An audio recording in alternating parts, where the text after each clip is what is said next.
Terima kasih Anda masih bersama kami. Bagi Anda yang baru saja bergabung, kami hadirkan kembali 3 berita utama hari ini.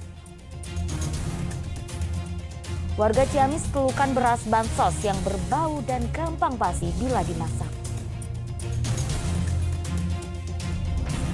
23 pelajar ditangkap lantaran terlibat duel kelompok pelajar di Cianjur.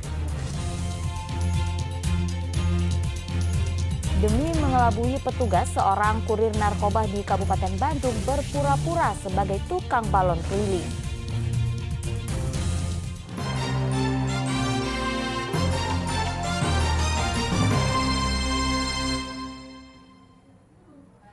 Duel kelompok pelajar di Cianjur viral di media sosial. Polisi menangkap 23 pelajar usai dimarahi para pelajar jalani proses hukum untuk beri efek jerah.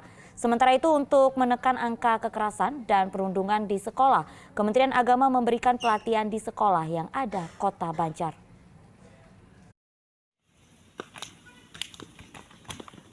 Perbuatan dua kelompok pelajar di Cianjur ini tak patut ditiru.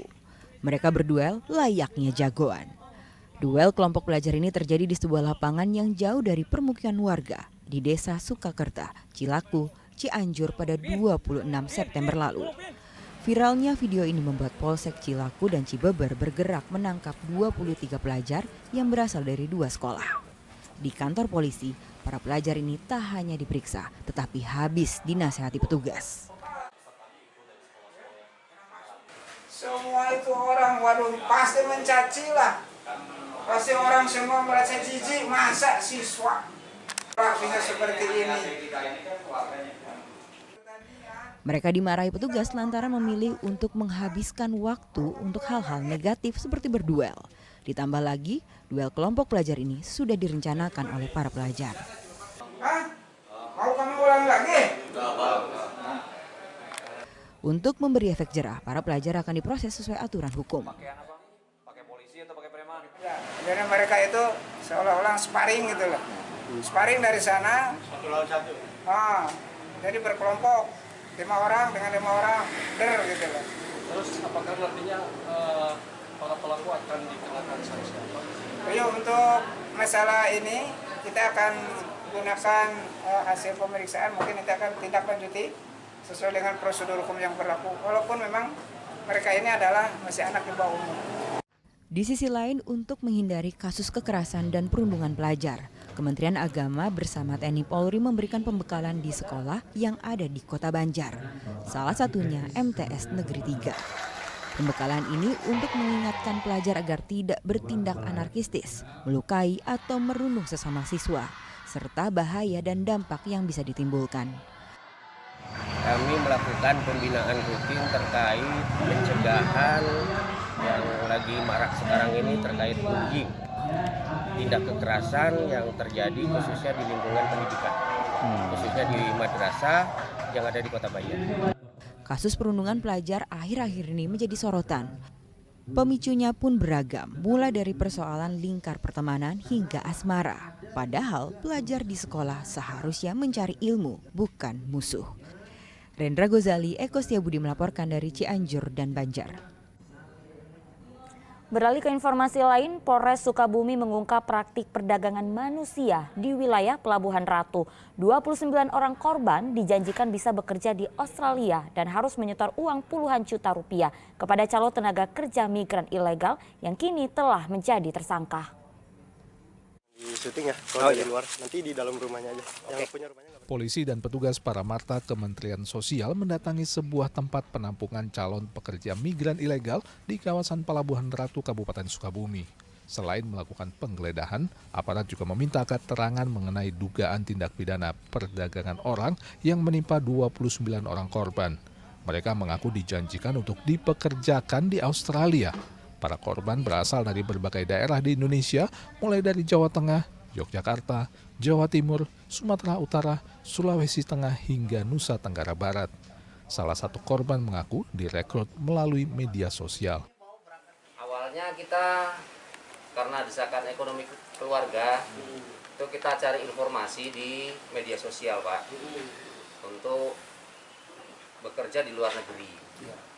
ya pikiran kita semua itu ke arah yang legalnya. Saya sendiri itu ingin berangkat ke Korea karena basic saya itu welder, tukang las. Jadi saya mencari informasi itu. Ketemulah dengan yang sekarang ada di Polres, namanya Mas Gondrong, Mas Abdul Syukur itu. Awalnya di komentar Pak, komentar di grup Facebook, terus saya komentar, lalu beliaunya ngasih nomor WhatsApp. Terus mulai itu saya dikirimi beberapa opsi, lalu kita komunikasi, baik telepon, voice note, walaupun chattingan Pak. Beliau mengakunya itu salah satu orang operasional di salah. Untuk bisa bekerja di Australia, para korban diharuskan tersangka Abia Yastri dan Abdul Syukur menyetorkan biaya administrasi yang mencapai total 40 juta rupiah per orang. Dari 29 korban sempat terkumpul uang 100 juta rupiah. Mereka lalu merencanakan pemberangkatan melalui jalur laut tanggal 26 September ke Pelabuhan Ratu Sukabumi. Namun saat tiba, transaksi sisa pembayaran sewa kapal yang dilakukan oleh tersangka sebesar 168 juta rupiah gagal dan tersangka ditangkap oleh aparat Polsek Cidaun. Para korban rupanya akan dipekerjakan di sebuah perkebunan apel secara ilegal. Mereka ini adalah para calon pekerja, ya, yang mana mereka direkrut dan rencananya akan diberangkatkan bekerja di Australia melalui Teluk Pelabuhan Ratu. Dan didapatkan kesimpulan bahwasanya para korban ini direkrut untuk bekerja di salah satu perkebunan buah di Australia, ya, dengan sistem pembayarannya digaji per jam. Kedua tersangka dijerat Undang-Undang RI Nomor 21 Tahun 2007 tentang pemberantasan tindak pidana perdagangan orang dengan ancaman hukuman paling lama 15 tahun penjara atau denda maksimal 600 juta rupiah. Polisi kini masih mengejar dua tersangka lainnya yang melarikan diri. Asep Didi melaporkan dari Kabupaten Sukabumi. Ya, demi mengelabui petugas, seorang kurir narkoba di Kabupaten Bandung berpura-pura menjalani profesi sebagai tukang balon keliling. Kedok itu dipakai pelaku untuk mengantar paket sabu-sabu ke para pembeli.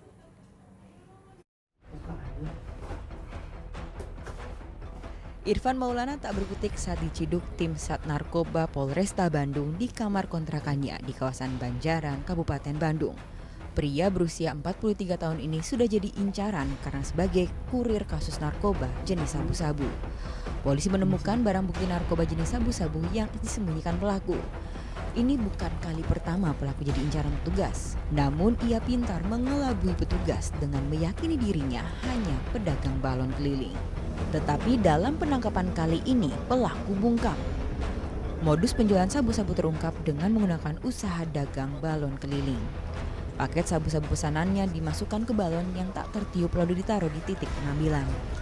Tersangka berpura-pura menjadi penjual balon, kemudian ada pembeli, kemudian tersangka menggunakan dalih menjual balon, kemudian paketnya dimasukkan ke dalam balon yang belum tertiup, kemudian diletakkan di suatu tempat, difoto, kemudian disampaikan kepada pembelinya ngambil, kemudian ditransfer.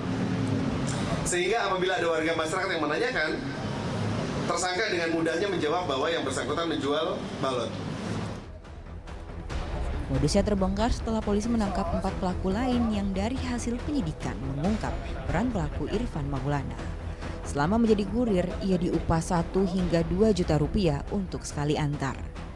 Dari jaringan ini, polisi menyita 30 paket sabu-sabu seberat 60 gram, ganja kering seberat 159 gram, serta ratusan obat keras.